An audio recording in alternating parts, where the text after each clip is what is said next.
This is the story of the cocktail Tom Collins. In the year 1874 in New York, there was a rumor circling in the local bars.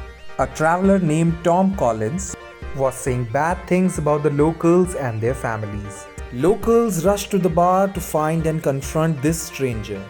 Upon asking the bartender if they knew a man named Tom Collins, bartenders used to say no.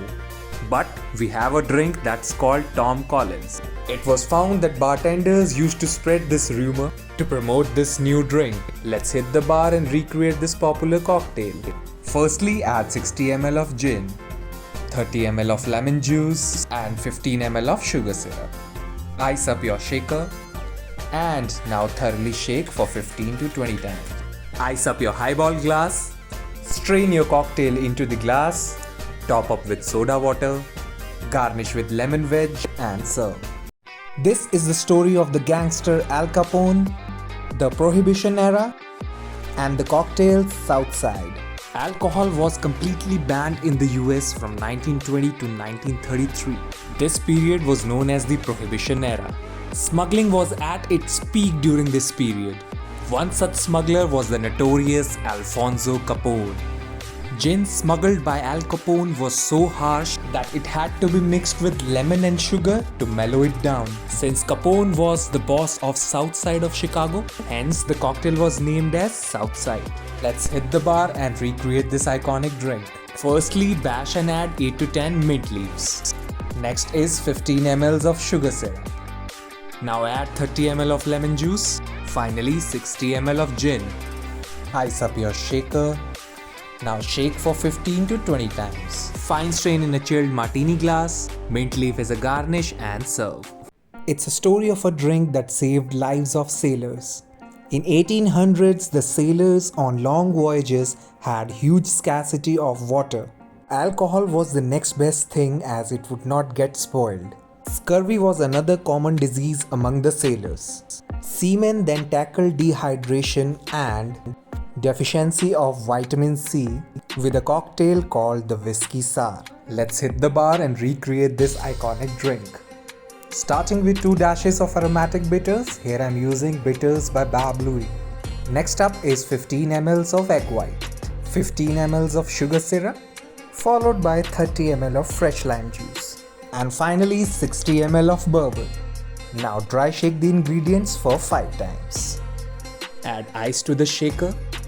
Now wet shake the ingredients for 15 times. Now ice up your rock glass. Pour, garnish with orange zest and cheers. Quinine? Nah, I'd rather die from malaria. This is the story of the East India Company, quinine, and the iconic gin and tonic. When East India Company came to India, the entire battalions were wiped out due to malaria. Soldiers then were given quinine to tackle this problem. This quinine was so bitter that the soldiers revolted. They would rather die from malaria than have quinine. Company then found quinine water called tonic water, mixed it with gin, and became the popular gin and tonic. Let's hit the bar and recreate this iconic drink. Ice up your glass. Add 40 ml of gin. I'm using the Bombay Sapphire. Now slowly fill your glass with tonic water.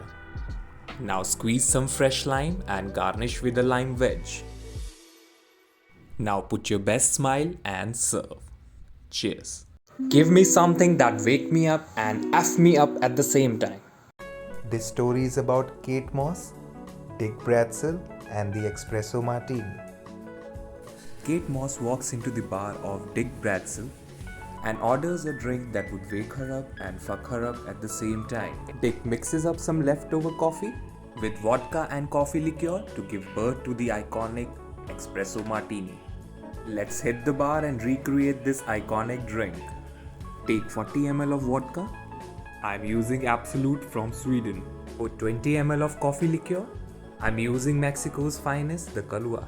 Add 1 shot of freshly brewed espresso. Coffee is from TGL Company. Refrain from cheap coffee sachets as it would destroy the martini. And 10 ml of sugar syrup. Ice up your shaker and 15 to 20 times shake up. Pour in a chilled martini glass. Garnish with 3 coffee beans and serve. ये कहानी है cocktail Moscow mule की। 1941 में Sophie बर्जिंस्की Russia से US I. कारण था 2000 copper मग जो वे US में बेचना चाहती थी। खरीदार की तलाश में वे कई रेस्टोरेंट्स और बार में गई और एक दिन वे पहुंच गई कॉक एंड बुल पब में। यहाँ सोफी की मुलाकात होती है जॉन मार्टिन से। जॉन मार्टिन ने कुछ ही साल पहले स्मर्नॉफ वोडका कंपनी को खरीदा।